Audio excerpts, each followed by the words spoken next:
প্রতিবার পতনের সাথে সাথে উঠে দাঁড়ানো নিয়ে নেলসন ম্যান্ডেলার অসাধারণ বক্তৃতা, যা আপনার অবশ্যই শোনা উচিত।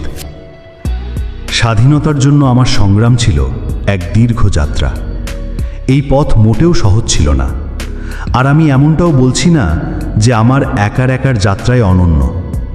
আমার চেয়েও বেশি কষ্ট, বেশি যন্ত্রণা সহ্য করেছেন অগণিত মানুষ, লড়েছেন আরও কঠিন লড়াই।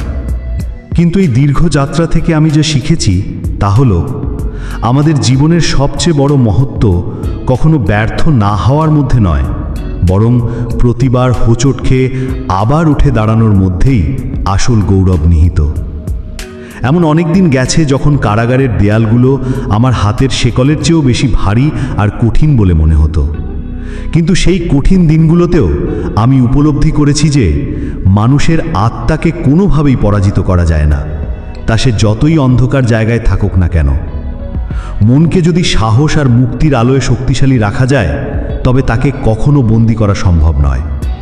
তাই আমি আপনাদের অনুরোধ করছি, যখনই কোনো বিপদের বা কষ্টের মুখোমুখি হবেন, কখনো পিছিয়ে যাবেন না, ভয়কে প্রশ্রয় দেবেন না।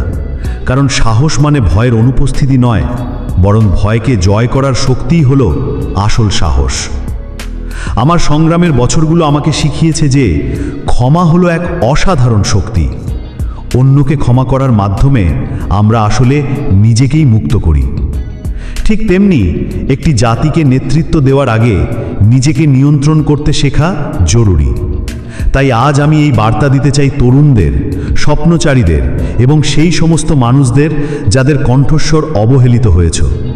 তোমরা তোমাদের নিজেদের পথে মর্যাদার সাথে চলো, সাহসের সাথে নিজেদের কথা বলো এবং এমন একটি মহৎ উদ্দেশ্যের জন্য কাজ করো যা শুধু তোমাদের নিজেদের স্বপ্নকেই নয়, বরং তার চেয়েও বড় কিছুকে ধারণ করে। আমাদের শুধু এটাই করতে হবে, বারবার চেষ্টা করে যাওয়া, নতুন করে গড়ার চেষ্টা করা, ভালোবাসার চেষ্টা করা এবং ক্ষত সারিয়ে তোলার চেষ্টা করা।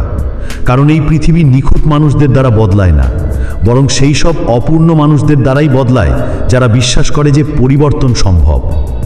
আমি তোমাদের ওপর বিশ্বাস রাখি, আমি সুন্দর ভবিষ্যতের ওপর বিশ্বাস রাখি এবং আমি বিশ্বাস করি যে স্বাধীনতার এই দীর্ঘযাত্রা শুধু আমার একার নয়, আমাদের সকলের জন্য, যা নিরন্তর চলবে।